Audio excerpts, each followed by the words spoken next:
listener production. Hello, welcome to The Briefing. It is Monday, March 22, and today on The Briefing, we'll brief you on the PNG COVID situation. This is a country that has a health system that is so fractured and is constantly on the point of total collapse. The COVID explosion right on our northern border. In just a moment on The Briefing. First, I'm joined by Katrina Blowers. Hello, Katrina. G'day, Tom. Great to be back with you. Now, given the weather situation over the weekend, how did that bike ride go for you? Yeah, I was meant to do a 130k bike race through the Southern Highlands, but not surprisingly, completely cancelled. It got postponed last year because of COVID. Then there was a heat wave. Now a flood. Oh, this bike ride is jinxed. Yeah. I actually did not go outside my apartment for the whole weekend, not even once. I think that is wise, and I think you probably want to bunker down for the next couple of days as well. Yeah, all right. Well, that leads our news bulletin. Let's get into it. Well, the Sydney flooding situation is unfortunately expected to worsen. Sydney's experiencing a once-in-a-50-year flood. As many as 1,000 residents in Western Sydney have been ordered to evacuate now. Thousands more, Tom, are expected to follow in coming days. It's really about locals and community members keeping an eye around their surroundings, keeping an eye on those local places that they know that flood. Yeah, it's been an incredible weather event. I thought to myself, I've never seen flooding like this in Sydney before. And I checked the records and I was right. This is the worst flood since 1961, so literally once in 50 years. That was Josh McLaren from the New South Wales SCS this morning. So the Nepean and Hawkesbury rivers are breaking their banks. That happened overnight following the days of heavy rain in Sydney and, of course, on the mid-north coast. Sydney's Warragamba Dam feeds into those rivers and it's been overflowing since Saturday when it reached capacity. Yeah, the pictures are just extraordinary, and seeing a police car being washed away into floodwaters as well was really quite shocking. More rain is expected. Parts of Sydney could see up to another 150 mils over the next couple of days. Tonight and tomorrow morning are those real critical times for triggering further river rises, and that's because two weather systems are predicted to collide. Yeah, and a few hours up the coast from Sydney on the mid-north coast, it's really bad. They're having a once-in-100-year flooding event. Residents of Kempsey on the mid-north coast of New South Wales were evacuated last night. And some parts of the mid-north coast have received over 400 mils of rain since Thursday. And that whole stretch of coast from Port Macquarie through to the Tweed is going to be the focus of emergency services over the next couple of days as rivers threaten to break their banks there, with more rain forecast there too. And Katrina, you're in Brisbane. How's it looking up in Queensland? Look, it's been pretty steady here since about lunchtime on Sunday. That same weather system wreaking havoc in the southeast of Queensland. It's causing some pretty grim flash flooding around the Gold Coast. Some roads have washed away. Beaches are closed from around the Sunshine Coast south to the border, and emergency alerts have been issued for many parts of the GC. Yeah, all right. Well, we'll keep watching this wild weather event over the next few days because it's expected to keep raining until Wednesday. Well, 6 million more Aussies are now eligible for the COVID-19 vaccine, but not us yet, Tom. Too young? Thankfully, nice. yeah. I know, right? Yeah, so Phase 1B is getting underway. It's for people aged 70 and over, Indigenous Australians over 55, and critical workers like police and people with underlying medical conditions. They're all eligible for this stage of the rollout. We do call on all Australians to be patient. Let your GP contact you. And for those of you who don't have a GP, you're certainly going to have access to the vaccine through the Commonwealth Respiratory Clinics and hopefully also state-run vaccination centres. That was the AMA President, Dr. Omar Khorshid. Now, this phase of the rollout really hinges on local production here of the AstraZeneca vaccine at the CSL facility. And in some good news there, that got the tick of approval from the Therapeutic Goods Administration just last night, and it is about to roll into production. Very soon we're going to see our local production becoming available, hopefully the next few days, and that means Australia will be assured of having enough supply to get everyone in the country vaccinated against this terrible disease. Well, we're on the edges of our seats watching that production facility rollout, given how chaotic it's been in Europe.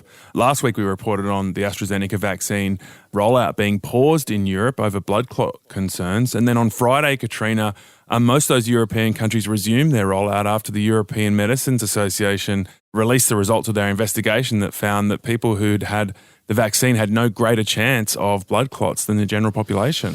Yeah, that's a big relief for a lot of people who are getting the jitters about the vaccine. And also this local production of the vaccine will be great because apparently a lot of GP clinics around the country have only been getting something like 40 vaccines a week. So people have been rocking up trying to get vaccinated and they just haven't had the numbers. So hopefully we'll be able to see that rollout really pick up speed over the next few weeks.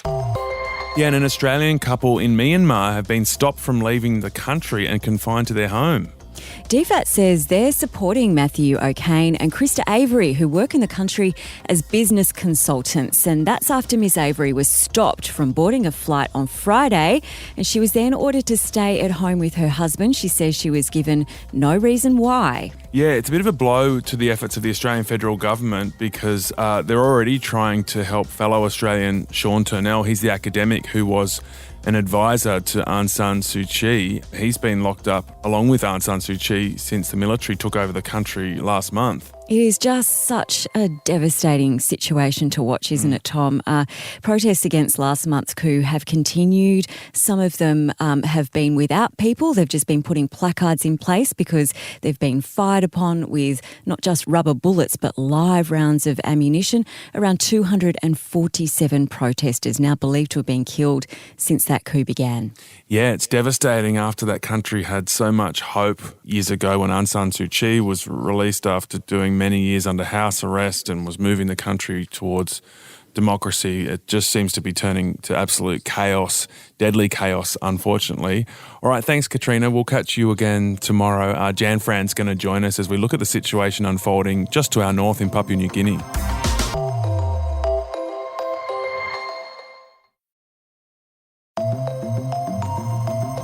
Today we're briefing you on the unfolding COVID catastrophe in Papua New Guinea. How bad is it? And what should we, their nearest neighbour, be doing to help? They're our family, they're our friends, they're our neighbours, they're our partners. They have always stood with us and we will always stand with them. This is in Australia's interests and is in our region's interests. So to take you back to the start of this story, Papua New Guinea had been tracking really well with COVID. According to official figures, there were no massive outbreaks last year. Then there was a small wave in August. And then back to single figures on daily COVID cases until just 3 weeks ago, Jan, when the daily cases started to really spike. And over the weekend, there were 400 new cases, which means they now have a total of 3,000 active cases. In Papua New Guinea, they've had 55,000 tests done in the last 12 months. As an example, in Victoria, during the peak of COVID for us, we were seeing about 40,000 tests a day. So we need to increase the testing. That was the head of World Vision Australia, Daniel Wordsworth there. Now, in response to the spike in cases now, we have suspended travel to and from Papua New Guinea. You fly or you foe. If you're there, you stay. If you're here, you stay. We cannot risk more people going into those areas and then coming back to Australia. Yeah, this comes as a record number of cases in Queensland's hotel quarantine were traced back to Papua New Guinea as well. So everybody being super cautious. As well as taking those precautions, Australia has also stepped in to help. We're sending 8,000 doses of the COVID-19 vaccine to PNG. This is mainly to vaccinate frontline health workers. So Australia has already sent 8,000 doses of the COVID-19 vaccine to PNG. This is to vaccinate frontline healthcare workers. Scott Morrison has also requested a further 1 million doses of the AstraZeneca vaccine to send specifically to PNG. And this is in addition to millions of PPE items, which include things like masks, gowns and ventilators. So to find out more about what's happening on the ground in PNG, we've got Dr. Gideon Candino joining us. He works at the COVID-19 National Control Centre in Port Moresby, where they coordinate the multi-agency response to COVID. Gideon, thanks for joining us. How worried are you about the situation unfolding there? I've had first-hand experience with COVID-19 situation. My daughter actually works at the Port Moresby General Hospital as one of the emergency physicians. I see how stressed out she is every day, trying to manage the situation there. I think about 40% of her colleagues, both nursing and medical staff, becoming infected, and so they have to We isolated, and so that's putting a big strain on the workforce. Wow, 40% of doctors and nurses at this one hospital in Papua New Guinea have been infected with COVID-19. Is that what you're saying? That's what I was told by the CEO of the hospital in one of our briefings yesterday. So how is the health system coping here? It's really stretched to the limits in terms of Port Moresby General Hospital.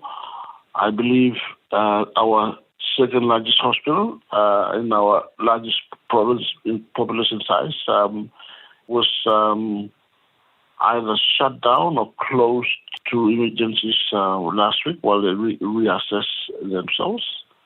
So if that happens, that's serious. What is your biggest fear here? How bad could the situation get? The biggest thing is the mindset change of the population. Majority of them are still skeptical. Majority of the population don't have access to the mainstream media or social media, and so they really don't appreciate the potential for COVID-19 to be devastating. Within that scenario, people are really, really not educated as such. What should Australia be doing here, Doc? I can ask for more. One, they've offered to bring in a emergency medicine team up for OSMAP. The Australian taxpayers, the government, are actually assisting in trying to manage this devastating situation by sending in both staff as well as vaccine and also masks and other accessories to assist with the situation. So thank you very much. That was Dr. Gideon Candino speaking to us from Port Moresby. Kate Lyons has been following this closely. She's the Guardian Australia's Pacific editor. Kate, what concerns you most about the unfolding situation in PNG? Well, the situation we're seeing in PNG is exactly what people have been fearing for over a year now when it comes to COVID, which is that this is a country that has a health system that is so fractured and is constantly on the point of total collapse, just dealing with the health crises that PNG already has. So to add COVID in on top of this, people have been warning since COVID, we knew what COVID was, that if it were to hit Papua New Guinea, it would absolutely devastate the health system, overwhelm the health system, and potentially be catastrophic for the population. So is that happening? Are they already overwhelming the health system with this recent wave? What we're hearing is the impact is really hitting when you have doctors and nurses who are testing positive for COVID and therefore have to go home. So it's not the case that we've got everybody in the country has COVID and there are no beds for them, though that's happening more and more in Port Moresby, but that as doctors and nurses are treating people with COVID, don't have the PPE to treat them, don't have the space to separate them out, they're contracting it. They then have to go home. And then you're looking at a workforce in hospitals that's, skeleton staff to manage everything else that they've struggled to deal with to this point with a full staff. So you've got 30%, we were hearing earlier this week from the maternity ward section of Port Moresby General Hospital, 30% of their staff have tested positive for COVID. And so you've now got people who are doing these hectic long shifts, understaffed sort of rosters, still trying to deliver the babies and keep women safe and do all the other things that hospitals have to do while their staff are being knocked out with COVID. So before this recent wave, Kate, how had PNG been tracking with COVID? Oh, it's really interesting because they saw their first case really early on. So their first confirmed case was back in February of 2020, so kind of at the beginning of things. And then their first local case was a month later in March. And I remember when that happened, we ran a story in The Guardian. We had a brilliant local reporter in East New Britain where the case was. And there was just absolute terror in the community at the thought that COVID had arrived, and especially among the doctors and nurses walked out of the hospital when they learnt from a press conference from the Prime Minister that they'd been treating a COVID patient. They hadn't been told that until that point. Wow. There was such fear. And I remember the nurses were discussing who would treat this patient. There was a suspected case in another hospital, and their nurses had a discussion, and eventually one of them said, "It's okay, I will sacrifice my life and be the one who cares for this patient." Like, it was a real absolute terror of how it would go. And then the worst didn't appear to eventuate. So they sort of bumbled along at about 1,000 cases, sort of on a low simmer for most of last year. Not many deaths, but all of that is with the huge caveat that testing is so low in the country. At the moment, they're at roughly about 55,000 tests. The testing rate's so low that many experts say, it's anyone's guess what the real rate of community transmission is, what the real rate of infection is, and that you could sort of add a 0 to the end of any number you see, and that could be more accurate. So how much help should we be giving in this instance? I mean, we are PNG's closest neighbour. What's our responsibility here? I think we should be giving an enormous amount of help, and as quickly as possible. It's one of those problems where by the time you're having the conversation about a catastrophic outbreak, it's almost too late. But it is really great that Australia is stepping up now. So what's the risk that it jumps across to Australia either via the Torres Strait or via flights between our countries? So there's always been a lot of movement between the islands, but since COVID, they have really cracked down on that and stopped the free movement and policed that pretty strongly. So where is the vaccine rollout in PNG? How much vaccine have they had access to, and what's likely to happen? They haven't had the vaccine yet at all. They were able to acquire doses through the COVAX program, which assists lower income countries to get access to it. So they were able to get 70,000 doses from India and 200,000 from Australia, but they weren't due to come until sometime in April. So, I mean, that could be in a couple of weeks or it could be 6 weeks' time. And this is a sort of emergency rollout that we're going to see from Australia. They've taken, I believe, 8,000 doses from Australia, which I think the aim is to roll them out within the next few days, week. Yeah, Australia's requested 1 million doses of the AstraZeneca vaccine from the EU that were going to come to Australia that instead be diverted to PNG and go there first, which is a really great move, I think. Hey, what about the China vaccine? China have offered their vaccine to PNG. Are they going to take that up, and should they? That's really interesting. I mean, PNG have been wary about taking up the China vaccine and wary about how safe and effective it is. But, an increasing number of countries, I think it's almost 70 countries, have accepted the Sinovac Chinese vaccine. I saw today a couple of prominent Australian epidemiologists were saying that it looks like it's pretty safe and PNG should go for it. China's certainly been offering that for a while, and we know that PNG and China are establishing quite a strong friendship, so they may well take that up. That was Kate Lyons, the Guardian Australia's Pacific editor there. Yeah, I'll be really interested to see if they do accept the China vaccine. I guess the broader backstory there is that Australia has often been, the country that's given the most support to a country like Papua New Guinea in this part of the world, but China has increasingly been moving to support countries in the Asia Pacific. And I think if we've really learnt anything from this virus over the last year, it's just that you've got to be vigilant all day, every day, and just because you've been tracking really well, that doesn't mean you'll continue to do so, unfortunately. Tomorrow on The Briefing, we explore a new idea that could actually help victims of sexual assault find justice.